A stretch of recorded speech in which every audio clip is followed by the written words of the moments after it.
So, meron tayo ditong Honda Click version 2. Yan. So, yan si Sir. Tiga saan kayo, Sir? Sa Silang Cavite. Silang Cavite. Oh, from Silang Cavite. Power appliance method. Meron na siyang existing MDL. Tapos, meron na rin siyang loud horn. Ayun, no? Yan, may loud horn kaso mali yung pwesto. Tapos, ang ano niya, naka tie switch, no? Papalitan namin ng bago. Ayun, no? May pamalit niyang bago. Tapos, naka Napro. Yan, yung pop-up doll. Tapos, meron pa yung mga underlight. So, paanda rin natin. Tingnan natin kung ilan yung ano yan. Okay, 12.2. Start tayo. Yun. So, ayan. Bukas na yung headlight. Saka yung park light, no? Then, buksan natin yung high beam. Ay, hindi pala pwede. Pagka pag nag-high beam pala kami, yan. Ito yung isang problema niya. Pag nag-high beam, ayun, no? Nakita nyo, nawawala yung hazard. O, tapos babalik. Pag nag-glow, yan, o. Nag-glow ako, naka-hazard siya. Pag nag-high ako, tanggal yung hazard, no? Tapos, yan. Passing. Okay, yung passing niya, MDL. Then, dito yung underlights niya. Ayan, no? Underlights. Ayan, no? Nagpupula. Kaso, tinan nyo. Napundat-pundat din. Diba? Ayan, no? Sumasayaw. Tapos, ito pa yung isa. Ito yung MDL. Yan, dito niya nilagay MDL. Yan. Ayun, o, MDL. Yan, o. MDL. Yan. Yun. Tapos, ito pansinin nyo, ha. Pag bumusina ako, ayun, o. Oh, narinig nyo. Pero ang voltahe, ayan, o. Mataas ang, charging, no. Try natin sa stock. Ayun, o. Oh. Oh. Wala na. Pero, ayan ang voltahe. Di ba? Oh. Good ang battery. Okay? So, parang may problema talaga, Magtataka kayo, maabot naman ng 14.2 yung charging. Pero, yung busina nangongongo, no? Nawawala. Oh. So, yan. Ayusin natin to. Pa-power appliance natin. Then, kakabit natin tong bagong tie switch niya na Racing Bumblebee. Okay? So, ayusin ko lahat to. Tatanggalin natin yung mga kurap-kurap sa aking ngongo.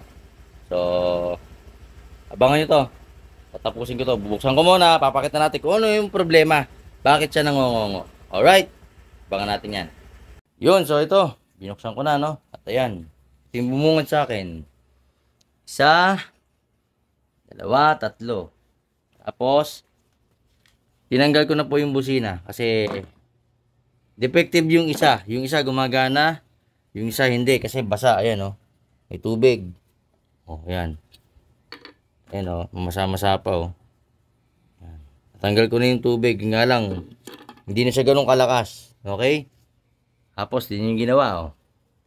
Busalsal. Yan. So, tinanggal ko na muna. Tapos, tinan nyo, oh. Saan ulit natin ilaw? Grabe yung wiring, oh. Diba? So, yan yung ayusin natin. Tapos, hinahanap ko yung balas nung MDL. Pucha, dito pala nilagay yung balas, oh. Yan. Yan. Okay? Ito pa yung malupit. Yan. Tingnan natin dito. Terminal. Hindi naglagay ng eyelet. Tapos, tingnan yung fuse. Temporary. Yan. Nga. Diba? Okay. So, ang wiring is very, very critical, no? Wag po tayo magbiro sa wiring. Ilang beses na po nung nagpaalala, no? Hanggang ngayon, di tayo magsasawang paalala. Kasi sa wiring, wag po kayo magbibiro sa wiring. Madali mag-install. Kahit sino, kaya yan. Kahit yung walang alam, kaya yan. Gagayahin lang yan sa YouTube. Pero yung wiring setup, yung sinasabi namin yung sinasabi namin dito sa, sa garahe ko. Yung wiring setup, yun yung napaka-importante. Yan yung sinasabi ni Mentor, ni Becky Works, no? Wiring setup, napaka-importante niyan para gumanda yung daloy ng kuryente. Imagine nyo na lang. Ito, pakita ko sa ebidensya. Mapapansin nyo sa busina, yan yung wire. Focus natin. Ayan, tinan nyo yung wire. Ayan, o. Yung isa nangingitim. Ito. Tayo. O, yung isa, maganda pa kulay. Okay, tingnan yung kabila. Ayun o. Nangingitim, di ba? Senyales ng overload current. No? Ayan o. So, ibig sabihin yan, ayan. O, wire ng busina yan, ha? Nasusunog, no? So, iwasan po natin yung ganitong ugali ng pagwawiring. Hindi mo masama magpa-install. Ayusin nyo lang yung trabaho. Kasi kawawa yung customer, nagbabayad. Ito, sir, ano sabi mo? Isang buwan? Nawala na yung tunog ng busina? Oh. Ano yun? Ano? 1 month? Duration? Niligyan nyo pa ng duration. Kawawa yung customer. 1 month duration. After 1 month, ayaw nang tumunog ng busina. O, yan, ha? Maging, ano tayo, maging mabusisi tayo sa mga pagpapagawa natin. Lalo-lalo sasabihin, gusto, stock lang. Diyos ko po, mahiya naman kayo.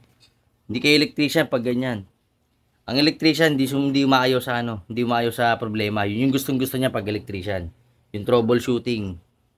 No? Yung pag-ayos ng mga wire. Yan yung pinakagusto niyang trabaho. Kasi yan yung nasa challenge yung mga utak. Diyan yung ano, diyan yung naghahanapan ng problema paano masosolusyonan. Yan ang totoong electrician. Saka sa pag gumagamit ng tools, kahit anong hawakan yung tools, kayang bumalat niyan. Nang hindi napipingas yung strand ng wire. Oh.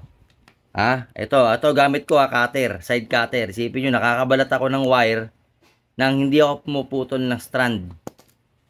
Kahit anong hawakan kong tools, kaya kong magputol ng wire nang hindi ako magbabalat ako nito, ito gamit ko. Kahit anong gamitin kong tools, hindi ako nakakaputol ng wire strand. Ano yung wire strand? Ito yun. Yan, nandito yan wire strand. Ito, yung pinaka-strand nitong mga wire.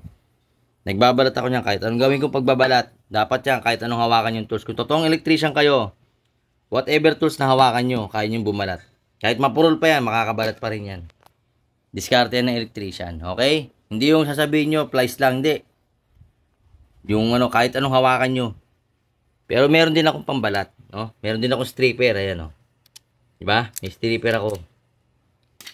So, ang totoong electrician, whatever tools ang hawakan yan. Plies, cutter, long nose, basta may talim, makakabalat yan. Kahit gunting, makakabalat yan. Malalaman nyo pag totoo, pag nagbalat na, walang sabit, walang maiiwan dito, walang sasama na strand dito. Ganun man ang totoong electrician. O, kunyari ito. Sir, nga. Video mo lang. Ayan. O, kunyari ito, magbabalat ako. Ayan. Ito yung cutter gamit ko O, tingnan nyo Pag ako nagbalat, may naputol ba, sir? Wala, sir. Wala. O, malinis, no? Ayan. Cutter ginamit ko. So, ibig sabihin niya, kahit anong hawak kong tools, kaya kong bumalat. Nang hindi napuputol itong mga strand na to. Ayan, diskarte yan. Pag electrician ka. Diba? Buong-buo. Hindi yung, ito, kunyari ito, luma. Diskarte yan na electrician. Kung electrician ka talaga. Ayun, kita mo? Sunog na. Whatever tools ang hawakan ko, kaya ko magbalat. Nang hindi nababawasan yung strand. Kahit luma na yung, wag lang yung peke yung peking wire puta. Gamit kayo yung peke. Gamit kayo original. Gamit kayo ng branded na wire yung totoong copper, hindi yung kaper-kaperan. Okay, so yun lang. Abangan nyo to, tatapusin ko tong Honda Click version 2, tatapusin natin yan. Okay. Abangan nyo. From busalsal na naman. May mga hidden relay. Ito, muntik na maging ruler type yung sinasabi ni Mentor Beke Works. Tapos tinan nyo, napaka-unsafe ng mga gawa. So, medyo mahirap to pero kayang ayusin to. Mahabol to. Alright, so abangan nyo to. Tatapusin ko to. Papakita natin yung wiring. Alright, so nagbabalik. 6 AM. Yan. Hinabot na tayong maga. Sir. Okay, so ito na yung motor niya. Finished product. Ayan. Malinis na, Ito yung Napro. So, ayan. Lalagay ko na lang mamaya. Ayan. So, ito na yung assembly. At check natin yung harness. Ayan. Malinis. From top to the bottom. Alright. Honda Click B2, sir. Tama? And from before to after, no? Yan, ito na yung resulta. Then, ito na. Malinis na rin yung kanyang socket. Hindi na sobrang haba. At dito, nilagyan po natin ng terminal. No? Yan. Ilagay tayong terminal. Okay? Para, yan. Yan na yung wire niya. Yan. Ito na yung harness. Yan. Dito ko po nilalagay yung power relay. Pagka Honda Click B2 or B3, B1, dito po madalas, like Becky Works said, no? Ito kasi, bakit dalawa yung sa busina? Yung aking relay na ginamit. Okay. Bakit daw dalawa? Yan. Baka magtanong. So, yan. Dalawang relay. Kasi, dito po yung kanyang switch ng horn. Yan. Medyo malabo. Yan. Okay. So, yan. Medyo malabo, no? Ating camera. Okay. So, yan. Kasi po, itong, motor, ang labo talaga. Yan, okay. So, yan.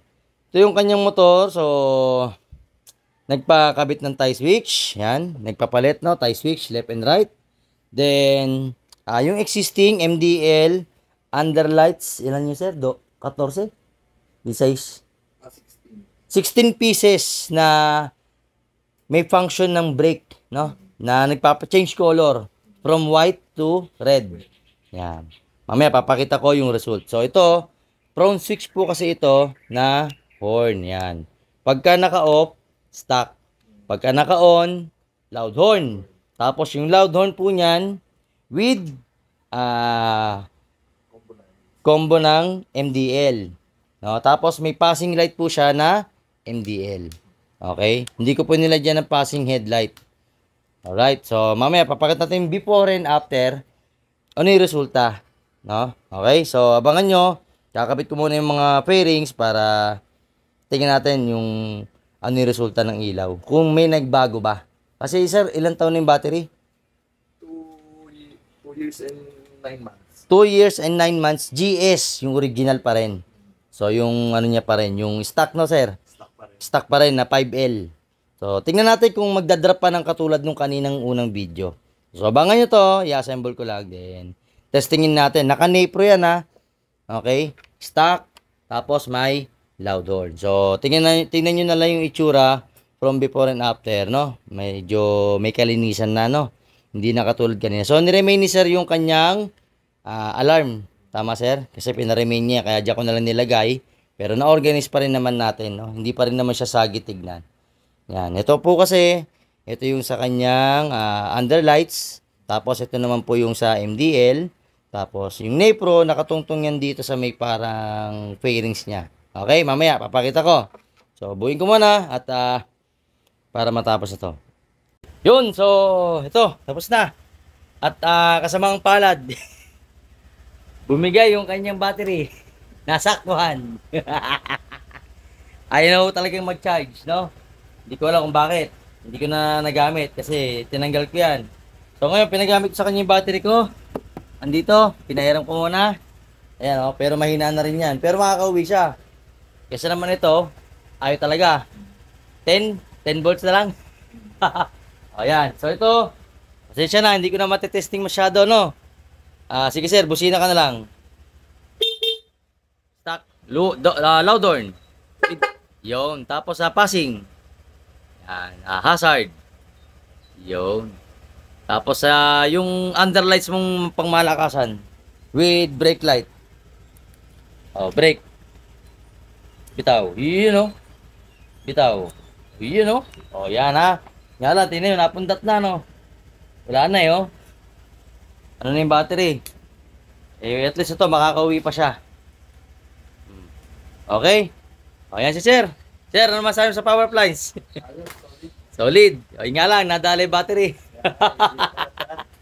Alright, so yun lang po. JJ Humble Works at okay itong click dito, makakauwi siya sa Silang Cavite. Thank you, sir. Thank you. Maraming salamat. To God be the glory.